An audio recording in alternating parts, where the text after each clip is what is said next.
Everyone, it's Ashley Medish McCoy. I am the head experience curator and owner of Kinship Vacations. I'm also the founder of this group, the Travel Advisor Training and Mentorship Group for military spouses and veterans. If you've never joined us before, welcome. If you have joined us before, welcome back. I'm really excited that this is the first event of this quarter's virtual travel career summit for military spouses and veterans. We did this back in May for the first time and got a lot of great feedback. And we had a ton of fun. So we decided to do it again. And potentially we'll do it 3 to 4 times a year just because we enjoy it. And I know a lot of people get a lot of value out of it. So again, thank you for tuning in, and I encourage you to interact with me if at all possible. Feel free to give me some likes and some loves, give me some comments, ask me questions, share that you're watching this, share this with anybody who you think might benefit from it, and yeah, let's try to make this a conversation if possible. Just administratively, I just want to let you know that so I'm working off of like a software program that helps me to broadcast this live with the images you see and everything, and will allow me to record it afterwards. If I don't see your question or comment right away, just give me a few minutes and I will keep checking. Sometimes it's just a little hard for me to see it right away. So just give me a few minutes. Please be patient with me. If it's a question that I think I will answer eventually during this presentation, I may not answer it right away. I may just get to it when I get to it during the presentation. But if it's a good question that I need to answer or I feel like I should answer right away, I will definitely do that. This recording will be available on this group. So if you have to come and go, feel free to do that. I know that people are definitely busy this time of day, and so no worries, but I hope that you can hang around and watch this live because it should be fun to interact. So, okay, without further ado, I'm going to go into this topic, and then afterwards, I'm going to tell you kind of some next steps that you can take if you're still interested in this career field, and I'll let you know a little bit more about the events that are happening this week. But yeah, that's it. So thanks again for joining. Let me just make sure everything's going good here. I'm going to switch so that you can see my screen. Oh, wait. I'm going to make me smaller. Get rid of that stuff. Okay. So it should be good. I have like 3 different screens here. So let me just make sure it's all turning up the way it's supposed to. Okay. Hi, Veronica. Thanks for tuning in. Veronica is a fellow military spouse, fellow veteran, and she just joined Kinship Vacations as a travel advisor. She took the leap. I'm so proud of her. She is starting her travel agent career. I'm really excited to be working with her, and I know she's going to do great things for her career and for the people that work with her. So say hi to Veronica. All right, so let's see here what we got here. Okay, so you can see this. So today's topic is why and how a career in travel is perfect for military spouses and veterans. Let me click on here. So this is what I'm going to talk about today. This is our agenda. First, I'm going to tell you my story, what brought me here, what makes me feel like I'm qualified to talk to you about this subject. I'm going to talk a little bit about some staggering statistics in the topic of military spouse employment, why it's so hard for military spouses to be employed, and this goes for veterans too. But I'm going to tell you why I'm emphasizing on military spouses in just a moment. And then finally, I'm going to give you some answers to these questions that many of you have probably faced and challenges that you have faced. So first, let me tell you a little bit about my story. That's a picture of me in Marrakesh in March. I had some blue in my hair. It's gone. So every time you see me, I'll probably have different hair. But I was born in Montana. My parents were young when they had me. They got divorced. So when my mom remarried, she married a career military Army officer. And in that new lifestyle, we lived in 9 different states, 3 different countries, and I went to 8 different schools, K through 12. So I know what it's like to be a military brat. And then after all that, I decided to join the Army, frankly, so I could get money for school. And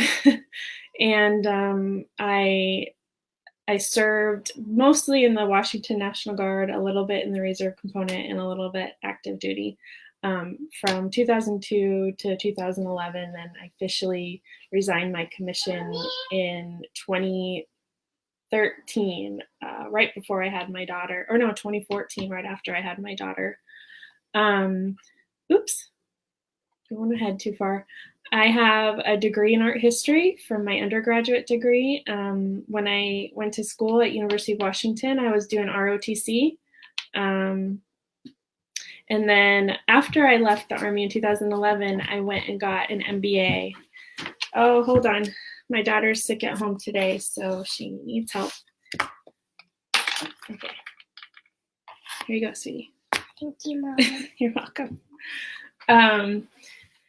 Let's see. So I got my MBA after I left the Army, and my whole goal was to not do any government type stuff because I was just done with the government, and work in the private sector. So after I left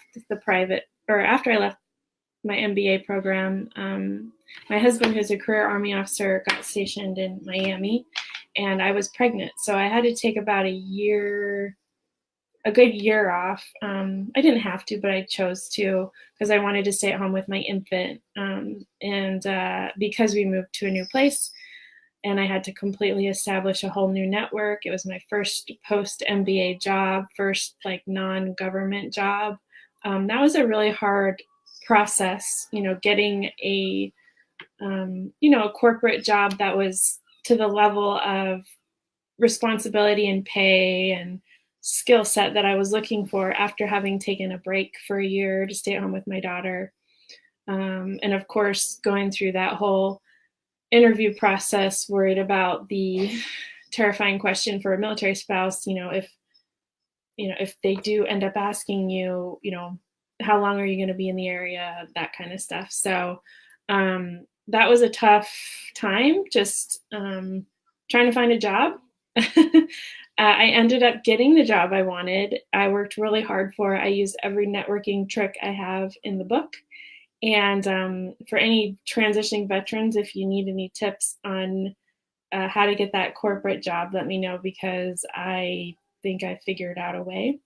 But I don't really want to have to deal with that process anymore. Job fairs and interviews, I'm not big onto that. So anyway, I started working for Carnival Corporation, which is the world's largest cruise conglomerate. Carnival owns Carnival, Princess, Holland America, Seabourn, AIDA, Costa, Cunard, P&O Australia, P&O UK, and at one point they owned a company called Fathom, and then that no longer exists.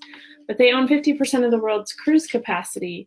So, and they're just huge by comparison. The next largest one only owns about 25%. So my job was to create their competitive intelligence program, which meant I had to develop a consistent, sustainable program that would alert them to any opportunities and threats in the vacation landscape. So I learned a lot about the travel industry in that process, and I've always loved to travel as a result of being a military brat and living in Italy, for example, at one point in my life.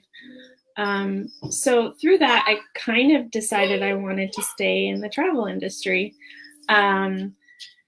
And of course, we had a move coming up. So I was like, well, I could see if Carnival will let me work remotely. I could try to start again where we're moving, which is where we live right now, coastal Virginia. We live in, my husband's stationed at Fort Eustis. Or I could start my own business. And while I was at Carnival, I learned that travel agents are still very much relevant. And if you do it correctly, it's a potentially very lucrative business. And not only that, it's fun. It's, you know, you get to work in the most fun industry in the world. And so I really increasingly got interested in that. And then I just decided, you know, with this PCS, I am going to start my own business. And then I don't have to worry about the interviews and the job fairs and the unexplainable gaps in my resume. So that's where I am. A couple other things about me. My husband and I met in Afghanistan in 2006, 2007.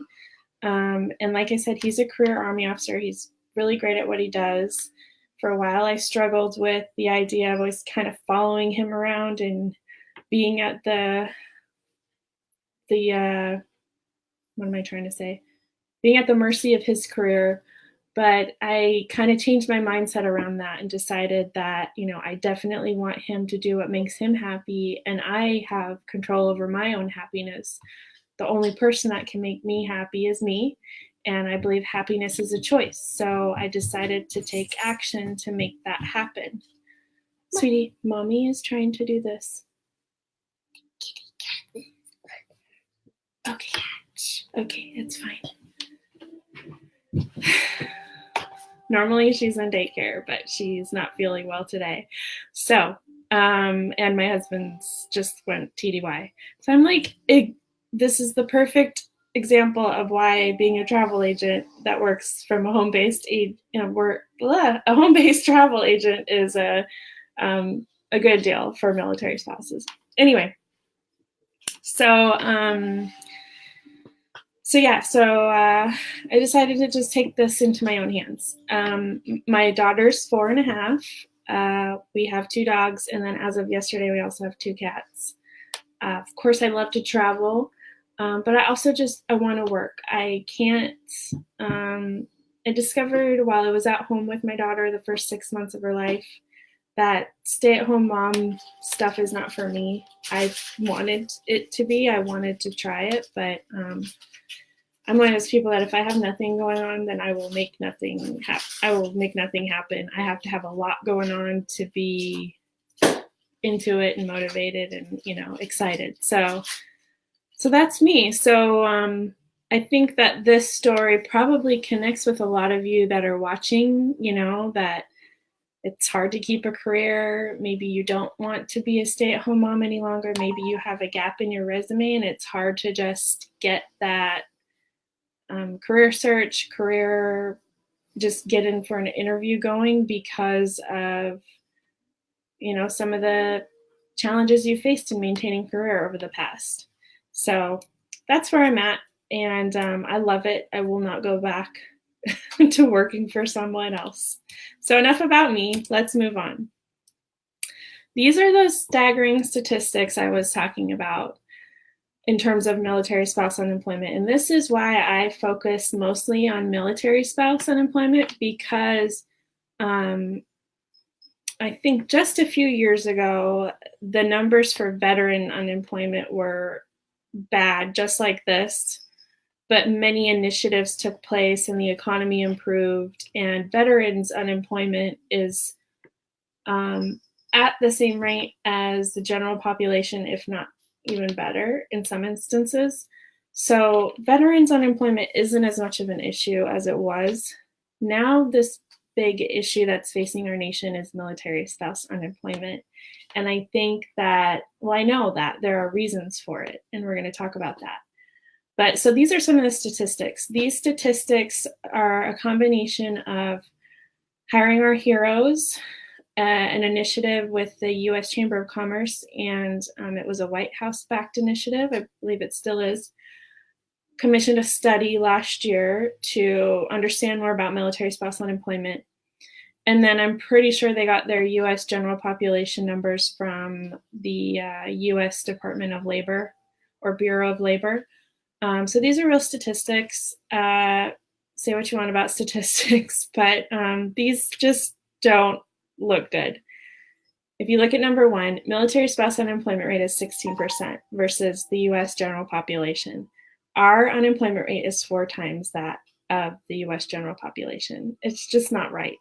And what's even worse is if you look at number two, military spouses are significantly more educated than the US general population.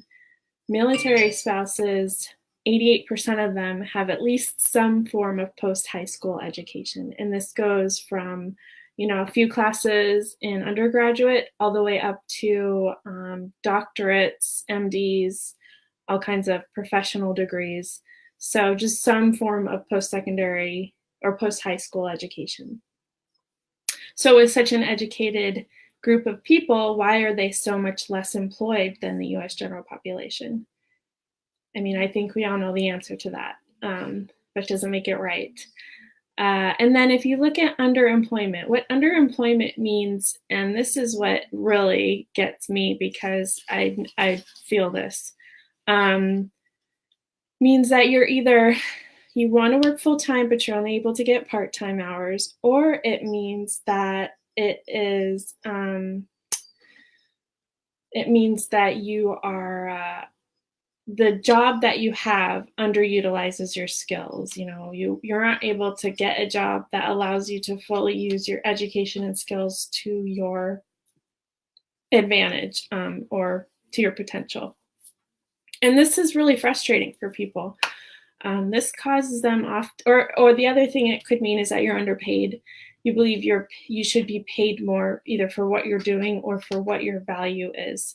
So this is sort of I will admit that this statistic is sort of gray. It ranges from like 40 to 50 or 40 to 60 or 40 to 70, I can't remember.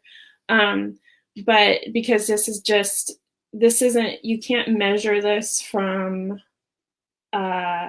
unemployment insurance. A lot of times they pull the unemployment rate from who's applying for unemployment insurance. So this one's a little bit more based on just general responses on surveys. And a lot of times when people find themselves in this situation, they just give up and they leave the labor force. They just decide, I'm going to be a stay-at-home mom, or I'm going to be a permanent volunteer, or, however they decide to cope with the fact that they're either underemployed or unemployed. So these statistics could actually be quite higher. It's just that, especially the unemployment rate, most statisticians, economists, always assume that these rates are actually higher because people give up and leave the workforce. So just think about that. I have one comment here. Let's see what we got. Show it. Can I show this? Yeah. Okay, so you guys can't see this, but I can tell this is from Crystal. Hi, Crystal. She says the military spouse population is an incredibly underrepresented and underutilized part of our population. I've never met one that couldn't run the world. Exactly. We're going to talk about this because military spouses have so many skills to give, and a lot of them have been acquired through the challenges that they've had to face as a result of their lifestyle. So I'm really passionate about this subject because I too know so many of them that are just like running FRGs, running nonprofits, running spouses clubs, running their PWOC, whatever. They're doing all these things on a volunteer basis and they're rocking it and they're doing it under extreme challenges. Yet it's hard for them to maintain a rewarding and progressive career. So this is sort of my grassroots effort of helping with the unemployment situation or underemployment situation. There are national initiatives out there that are occurring either from the legislative standpoint where they're trying to make it easier for military spouses to get government jobs, for example. There's partnerships out there like the Hiring Our Heroes initiative, where they work with private companies to encourage them to create military spouse hiring initiatives or pledge to hire a certain amount of military spouses. But from my standpoint, what I can do is this grassroots effort, which is bringing the attention to people that travel is a really great opportunity that matches with your skill set. So yes, thank you for that comment, Crystal. I am going to, oh, aloha, Dina.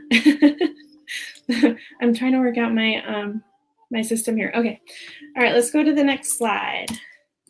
So why don't these statistics add up? Again, I think we all know why, but let's just talk about it real quick. Multiple deployments or times when the service member is away causes strain in childcare. One of the big things is that, especially when you're underemployed, if you're not getting paid enough, or you don't feel like there's any point to you working because you're not fully using your skills in your education, or you're not getting enough hours, the whole childcare situation is, of course, now my dogs are going to bark because the UPS man is out there. You guys, my house is crazy. Dogs, go away. Go away. Between my kid and my dogs and my cats, it's like a zoo here. Quiet. Go away. Go. Sorry about that. This is why I work from home. Anyway, sometimes you don't make enough money to justify childcare. Maybe you're underpaid, so you can't afford childcare. Sometimes you don't get enough hours to make enough money to afford childcare. Sometimes you don't make enough, or you don't have enough hours where you feel like there's a point to getting childcare. It's like, so a lot of people give up then too. And then just in general, we don't usually live near family that we can depend on to just drop our kids off like a lot of, I don't want to say normal American families do, but we don't. So we have to find, people that we probably don't know to take care of our children. Number 2, frequent PCSs, sometimes with little to no notice. Sometimes a PCS is so short, there's no time to get a job. So, I know I've been there. I'm sure you guys have. Sometimes our spouse gets PCS'd or a long TDY to a location where they're doing some sort of training, or it's a special assignment, and it's such a short, it's 3-6 months, maybe even a year. And it's like, there's kind of no point in trying to find a job because it's, sorry,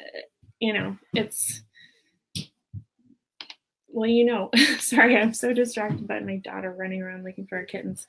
Number 3, military bases are usually located in remote rural areas where there's less quantity and quality of jobs. I lived in Miami before this, and the job market was okay, but honestly, coming from DC and then going to Miami, the recruiters I talked to said, can you go somewhere else? And I was like, no, because they're like, the Miami job market isn't great unless you are fluent in Portuguese, Spanish, and English. And of course I'm not. So, there's always a challenge to where you move, even if it isn't an urban location. But think of like some of the Army bases that are just in the middle of nowhere. There just aren't jobs, let alone professional jobs. Getting a job requires networking when you move to a new place. You have to establish a whole new network. I think most of you know that. The way to get a job is to know someone, to get your resume and your application in front of a hiring manager. Otherwise, if you submit your resume and your application out into the void of the internet, nobody's going to see it. That they have these sophisticated software programs that design algorithms that look for specific key phrases or words or combinations of words to see if you match exactly what they're looking for. And sometimes that depends on a hiring manager's ability to write out the job description, and maybe they're not even really good at like vocalizing or communicating what it is they want. So you can't get through that crazy systematic software door unless you have the perfect resume and the perfect cover letter and the perfect application. So you have to get your cover letter and your resume in front of somebody who is a human that can look at it, that will give you a chance at an interview. And to do that, you have to have a network. So that's always a challenge. Starting overall in a new place often means taking a pay cut or a drop in career level or responsibility. So again, if you're in a rural area and they just don't have your type of career field jobs available, like for me, I was in corporate travel, and I moved to this area, which the closest thing to that is possibly Busch Gardens, but they don't really have a huge corporate presence. So even if I did luck out and get a job there, it wouldn't really be at the same level of what I was doing at Carnival Corporation. So probably I'd have to take a drop in career level or responsibility and probably a pay cut. So again, that's discouraging, and it might cause somebody to just give up and leave the workforce.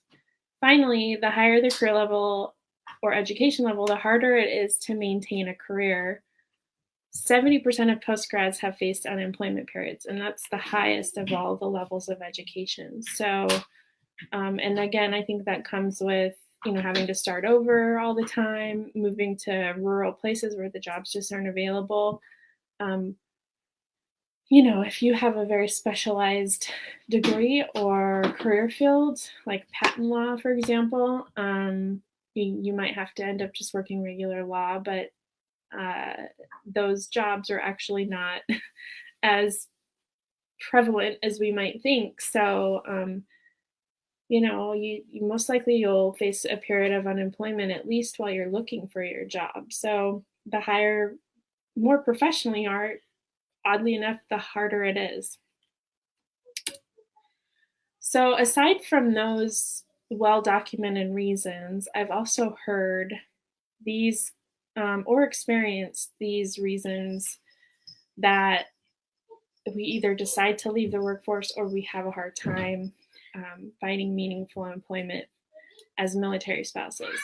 So one, too temporary. Employers don't want to hire me because they know I'll move in a year or two. And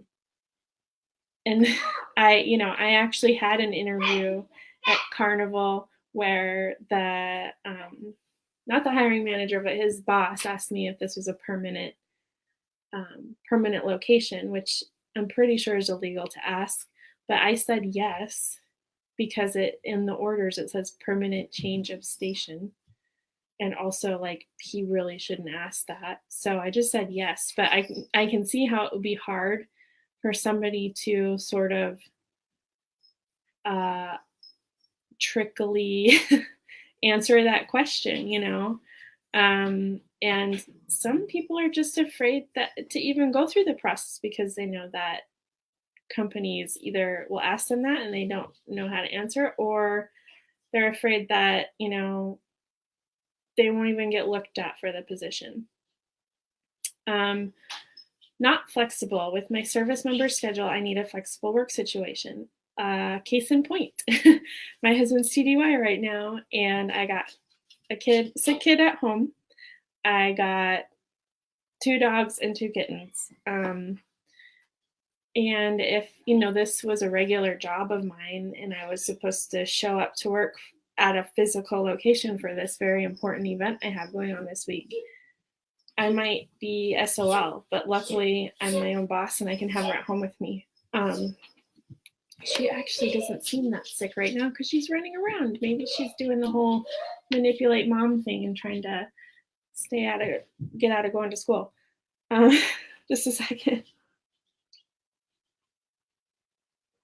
Childcare is costly. We did talk about this. So people can't find affordable childcare.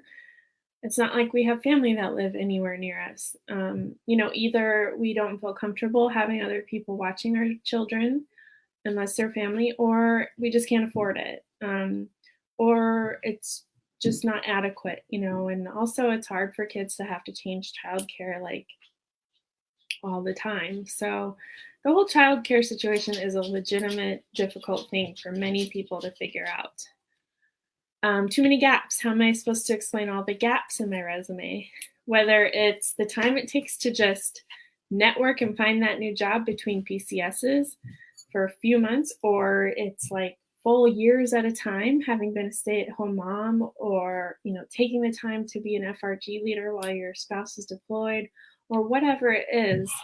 We all inevitably have gaps in our resume. I feel like all of the military spouses' resumes are like Swiss cheese. There's just all these holes in it, and we have to somehow explain it. And sometimes when there are gaps in your resume, they don't even give you an opportunity to explain it. They just go to the next. They just pass right by it. I can't transfer a license. This is for people who are professionals that require a license, like an RN, a lawyer. I think realtors need this sometimes too, but it's probably not as stringent as like an RN or a lawyer. But educators, teachers have this problem. There are moves that are being made at the national level to make this easier for military spouses. I know there are things happening every year, and that's great. But it's still a challenge for a lot of people. And so finally, people come to the conclusion, what's the point? It's taking too long to get a job. I just keep getting rejected, getting offered minuscule pay for jobs that I'm way overqualified for. And we're probably just going to move again as soon as I start. There's all these reasons why it's just, you just want to give up and leave the workforce. But what if I told you that I can solve all of these problems for you? What if I told you that a career in travel can give you all the things you want? It's portable. You don't have to, if you're home based, you can take it wherever you want. You get to work from home. Look at me, I'm working from home. My kid's sick today. You get to be your own boss. And we'll talk about this a little bit more tomorrow. But most opportunities to be a travel agent this day are if you start your own travel agency. There aren't a lot of employee positions out there as travel agents. So really, you get to be your own boss. You fully get to use your skills in education. When you're your own boss, you're using every trick and skill and lesson you learned that you can possibly imagine. It's flexible. You can set your own hours. Childcare is solved. If you want your child at home with you, or you need to have your child at home with you, you can do it. I mean, I know moms who have special needs children, and they have a travel agency, and it works really well for them because they can decide how much work they want to put into it and how much time they want to dedicate to the needs of their children. And they don't have to worry about childcare because they can do it. They can do their job at home and watch their children. So it's a really great thing when childcare is an issue. You don't need a license.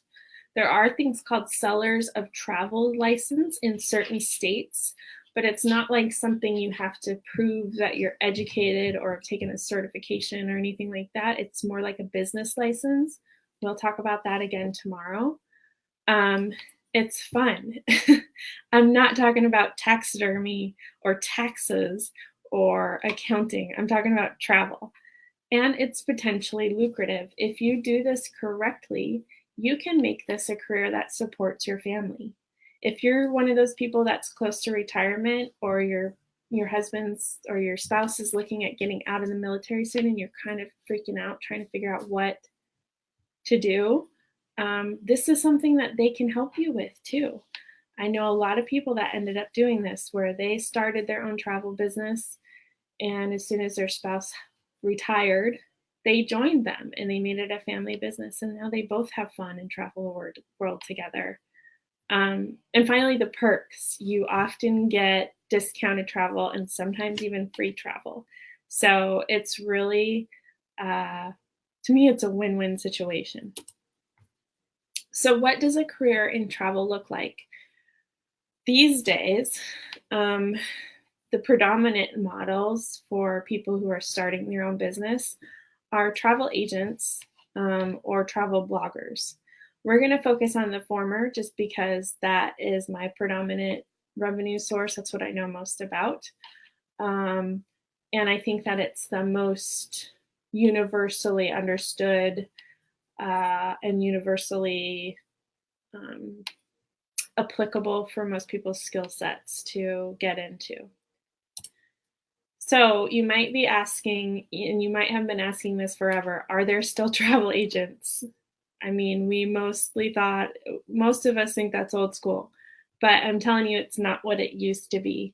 So back then, you had the lady who had a little brick and mortar storefront on Main Street. And if you needed to fly to anywhere from Detroit to Orlando for your Disney vacation, you'd go to her office and she'd go in her old school computer. I mean, this is not that long ago to before when we had computers, but this is still pretty long ago. I'm probably dating myself for some people who are watching, but and she would go in her system called a GDS and she would look at what itineraries are available for you. And she'd say, I have this. And you'd say, great. And then you'd pay her and she'd print you out a physical ticket, or maybe she'd mail it to you in the mail. And so essentially travel agents back then were order takers. You'd say, I want to go on a Caribbean cruise, and she'd show you all of her brochures. And she'd say, okay, pick the one you like. And then you tell her, I like this one. So she'd put it in her system and get you booked, maybe fax some stuff and make some phone calls, mail some things. I don't know. And basically that relationship was more transactional. There was a lot less personal touch, ironically, because nowadays most travel agents are home-based and you do a lot of correspondence via phone or over the internet. But in those days, it was more like, this is what I want, book it for me. Nowadays, it's the successful travel agents. They specialize, they focus on a particular niche. We'll talk about that on Friday. And they're more of a concierge level service. We don't necessarily take orders, because if all you wanted to do was, say, if you already knew exactly what you wanted and it was as easy as just booking it, you're just going to do that yourself online. So that's a different travel experience than what a travel agent this day provides. So what travel agents do now is they work from home. We simply can't and don't want to a lot of times, because there are brick and mortar locations still. We don't have to deal with the overhead costs of leasing a storefront space. And many of us want to work from home. We have flexible lifestyles. Again, a lot of us might have kids at home. A lot of us want to travel, and we want to be able to work when we travel. We're tech savvy. I mean, these days, entrepreneurs generally have to be tech savvy, but there's so many tools and software out there that can make a travel agent's job a lot more efficient and better for the client as well on technology. They market online and in person. The in-person side has not gone away, but there's a lot of marketing online. We, as travel agents, live the laptop lifestyle. Like I said, we can work when we travel because we travel a lot. It's a part of our job. We offer specialized boutique professional services. Again, that goes back to the successful ones generally choose a specialty because they're providing an expert service. And it's really impossible to be an expert on everything. So what you want to do to be successful is pick something to be an expert on, something to specialize in, and provide that expert level of service to your clients. We're adaptable and lifelong learners. So because the industry has changed so much in the last 20 years, with the advent of the internet and airlines getting rid of commissions for domestic flights, all these things that have changed the industry, we've all had to adapt to become relevant for our customers.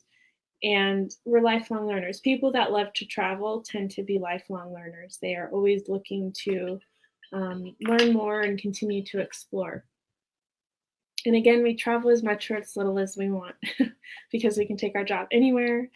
We can control our own hours. And like I mentioned before, the perks of discounted and sometimes free travel. So that's what travel agents are like today.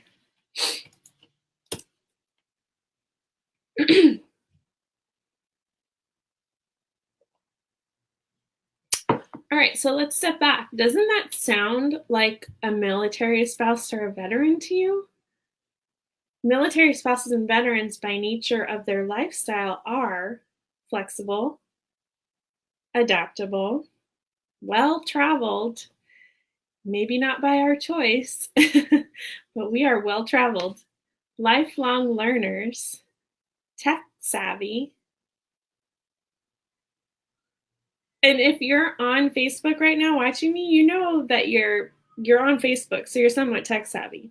And you've probably had to use email for something. So those are kind of the most important things that you'll need as a travel agent in terms of technology. So don't worry. I'm not saying that you need to be coders or anything like that. And they need work that is flexible, allows the option to work from home, portable, that they can take wherever the military sends them. I'm sorry, my daughter is crying upstairs. Please just give me a moment. I will be right back.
I am so sorry about that. My daughter was crying really loudly upstairs. I thought she hurt herself. Thank you for being patient with me. Okay, so I think we all agree that that sounds like a military spouse or a veteran. So here's sort of the things that people might say are holding them back from taking the leap of starting a travel business. So some people might say, well, I have no experience. Well, really, no experience is necessary. If you love to travel and have a military or an entrepreneurial spirit, you're in, because there's a lot of training opportunities available out there. Okay, keep looking for it, sweetie. There's a lot of training, there's a lot of education out there that you can pursue, so no worries. And you might say, well, I don't have a license. Travel agents do not need a license in the US. There are certification programs out there. Sweetie, I'm in the middle of this. I will be done in a few minutes, okay?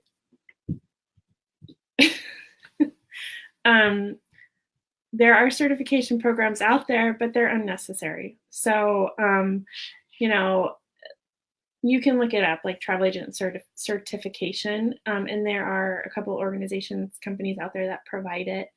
Really, what it comes down to in terms of having a license, like I said earlier, is having a business license in certain states that require it, like California, Florida, Washington, Iowa are the main states that require a seller's of travel license, but they don't require any specific certificate of education or anything that shows that you're trained or qualified to be a travel agent. It's merely a administrative, sort of like a business licensing requirement. But honestly, the certifications that are out there are unnecessary. If you can align yourself with the right mentorship and training program, you'll find success. You might be saying, well, I'm not a business person. Most entrepreneurs are not. Actually, some of the most successful entrepreneurs out there, when you hear their stories, they say, well, I had an idea and I just went with it. And they followed their gut. They employed mentors. They worked with their community, their supportive community, to move their business forward. And that's how they succeeded. You might be groaning and saying, sweetie, I will help you look for it when I'm done. Okay. You might be groaning and saying, oh, not another MLM. Well, this company my company and all of the colleagues that I'm going to introduce you to, and the organizations that I participate in, that help coach me and keep me educated and inspired in this business, none of them are MLMs. I know that they are out there, the travel MLMs, and their entire goal is just to get people to join and get you to bring people under you. They don't really have any interest in you actually booking travel or making a business for yourself other than growing the pyramid, essentially. So this is not this stuff we're talking about this week is not an MLM. My business is not an MLM. So you might be saying, well, I'm not tech savvy. Well, again, do you know how to email and use Facebook? Really, that's a good enough start. That's sort of the biggest thing. And the rest of it, all of the other things that come with having a home-based travel agency that will help you to be more efficient and work with your clients more efficiently and provide them the best service. There's so much training available out there. And if you get yourself in the right community, like this group here, and, work with mentors and fellow travel agents, then you'll figure it out. It's really not that bad. And then finally, I fully know this, it's scary. Starting a business, starting something new, transitioning in your life from one stage to another, it is scary. But it's also amazing, empowering, lucrative, fun. It's better for the long term. If you love this career, you can keep it forever and you can grow it. And, like I said, you can involve your family in it if that's what you want. This actually has long-term potential, whereas starting over and being an employee every time you go to a new place, it really doesn't have long-term potential. And I'm going to be honest, it's not a get rich quick scheme. It does take time to build up a clientele. It does take time to get your name out there and solidify yourself as a travel expert. So, all successful entrepreneurs have a long-term mindset. They don't expect, to plant corn today and it to be 9-foot tall corn stalks with corn ready to eat tomorrow. They know that it's a long-term thing. So, and again, having a coach, having a community that's supportive can help you navigate through all those scary things. I do scary things every day. I'm scared to be talking to you guys online right now with my daughter sitting under my desk. I hope you guys are not judging me because she keeps, interrupting, but I really don't have much of an option here. So, but yeah, I do scary things every day, but that's okay. So other ways that the travel business solves more problems. So no more bosses. You're your own boss. No more job fairs. Who likes job fairs? Not me. No more job interviews. Does anybody like job interviews? No. No more resumes or applications. No more, you get to use your travel knowledge and skills. Most of you guys have moved all over the place. You've probably lived overseas or somewhere really cool like Hawaii. You get to use those skills that you acquired to help other people. You're no longer unemployed. You don't have to worry about that anymore. You have the flexibility for your family, your kids, your spouse, you. You manage your time. You manage what's most important to you, not your boss. You don't have to ask your boss if it's okay to stay at home with your sick kid, or if it's okay for you to take vacation, or if you only want to work 30 hours a week, or whatever. That's you. That's up to you. You get to take vacation whenever you want, really. You can work from anywhere. You get discounts on your addiction. Most of the time you get discounts on travel. Like I would say a majority of the time you get discounts on travel experiences. And even sometimes, like I mentioned, you get free travel experiences. And finally, you have a sense of belonging in a warm, fun community, especially on this page and the people in this program. I guess in this, not program, but this Facebook group, we're all here because we know what it's like to be in the military lifestyle. We know, and we love travel. So we share that common bond.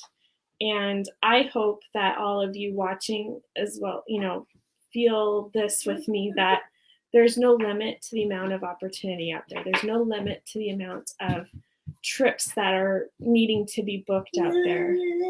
Zora, please go in the living room. I can't. That's okay. Go find something else to do, please.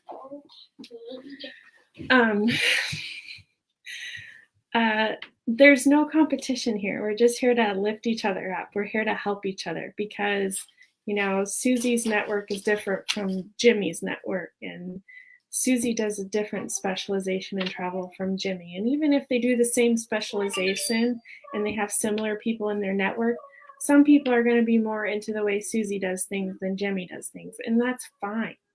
There's a lot of business out there, and there's a lot of opportunity for all of us. So this is a great industry and community to work in. Okay. So we're almost at the end of our hour. What's next? If you're interested in more info on this career, stay tuned this week, August 6th through the 10th, every day at 12 p.m. We're going to have a different featured webinar and interview. And then there will be bonus mini sessions throughout the afternoons on Tuesday through Friday. So what we've got lined up this week is tomorrow at 12. It'll be me, and I'm going to be talking to you about how to start a travel agency, a home-based travel agency. If you Google this, there's a lot of information out there, but it's sort of jumbled and confusing. I have done my absolute best to make it sort of streamlined and less confusing. So I do this in an hour.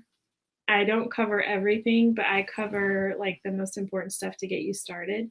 And then for those that attend and participate, you can get a free checklist to go along with the video.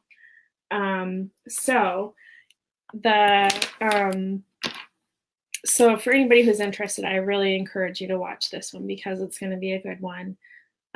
It's just the simplified way. I'm going to tell you how the travel industry works so you know kind of what path to take. And I'm going to tell you, give you a checklist on how to get started. I don't know about you, but I'm sort of a visual person, so having a checklist always helps me.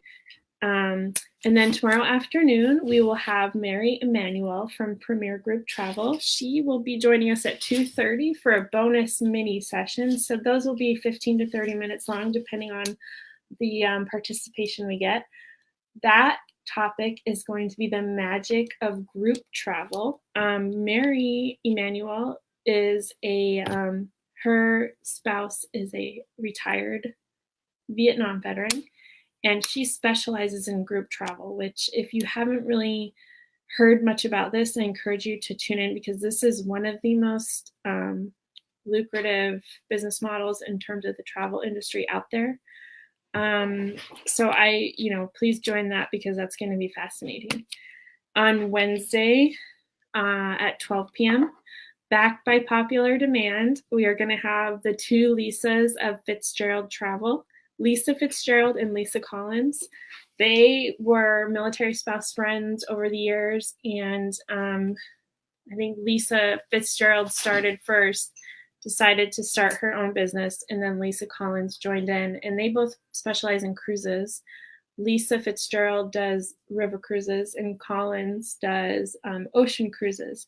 But they're so funny. They're they're a hoot to watch. So we talk a lot about sort of the challenges that they have faced over the years as military spouses, how they've been able to take advantage of the skills they've acquired as military spouses. And we talk about their business model now and sort of what led them to specialize in what they do. So that'll be a fascinating interview to watch as well.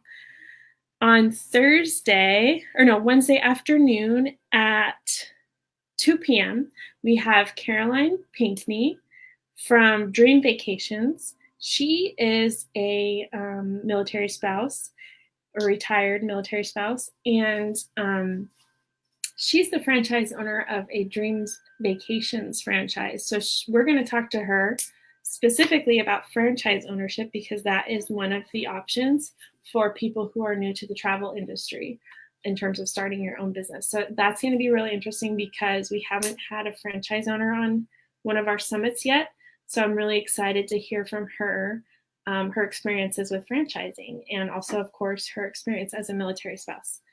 Hold on, I got a comment here. Let me make sure that I address it before I move on. Okay, so I think, let me see who this is. Oh, Caroline, or Carolyn, I'm sorry, I called you Caroline. Carolyn, I'm so sorry. Why did I call you Caroline earlier? Carolyn, thank you so much. She said, your daughter being there is real life of a military mom. I hope it will be of encouragement for other stay-at-home moms to see that they can do this if they have smaller children. Thank you. Yes, I hope so too. This was not intentioned. Definitely, I prefer her to go to school because obviously I can get more done. But I hope that you guys understand and can see that definitely stuff can get done as a home-based travel agent if you have kids at home. If you're better at me than for finding them structured things to do. And then I got another comment from Dina. Thank you. Exactly. Carolyn Pinkney. So thank you, Dina. Dina is a mom of small children. So I appreciate you guys supporting me in that way. Okay, so we just talked about Wednesday. Now for Thursday at 12 p.m., it'll be me again. I'm going to talk about how Kinship Vacations can help you in your new travel career. So Kinship Vacations has a travel advisor training and mentorship program for new travel agents who are military spouses, veterans, or people with a similar lifestyle as a result of their commitment to service. So we're talking State Department people, FBI, DHS, those type of people who basically have had to move and have a funky career history because of their choice to be dedicated to service. So I will talk about that. And then in the afternoon, we have Dina Farmer, who is amazing. She just started in June. So she's going to be talking about what it's like to take the leap, what it's like to be from the perspective of a newbie. And turns out from our poll that on this page or group that's the most popular webinar that we have this week. So apparently a lot of people are excited to hear her perspective. So, and I am too. So she'll be with us at 5 p.m. Eastern that day. And then Friday At 12, we've got 2 business owners who have decided to specialize, which is a great way to go. One is Anna Reeder, and her business is Orion Celtic or Celtic Expeditions, and she specializes in travel in Ireland, Scotland, the UK, Wales, and England. And she's also a military spouse, and she's going to tell us a little bit about her history and why she decided to specialize in that particular niche.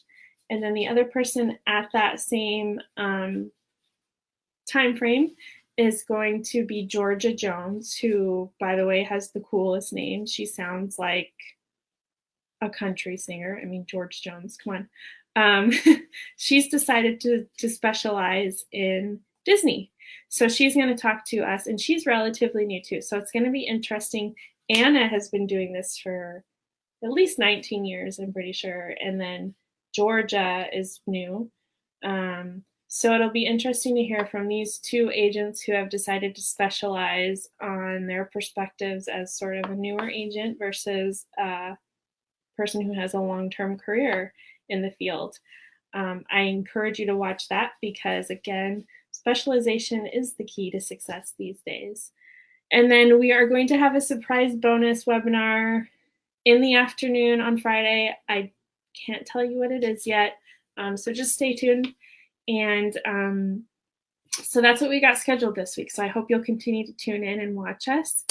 If you're really interested in this idea and you want to get started on learning about how to start your own home-based travel agency now, instead of just waiting till tomorrow, go to the website www.travelagentchecklist.com, and I will post that in the comment section here so that you can just click on it and sign up for your free checklist and instructional video on how to start a home-based travel agency. And it's specifically geared towards military spouses and veterans, knowing that you have additional considerations that need to be taken. But I appreciate your participation and you tuning in, and I look forward to seeing you guys tomorrow. If you have comments over the recording, if you're watching this later, feel free to type them in the comment section, ask questions. You can always reach out to me directly, which, let me show you our contact information, at hello@kinshipvacations.com, or our website, which is www.kinshipvacations.com. Again, if you have general questions about the travel industry with the perspective of a military spouse or veteran, please ask them on this group page, because we've got people from all companies, all business models, all military backgrounds, all stages of their career, that are excited and looking forward to helping other people out. So thank you again and have a great day.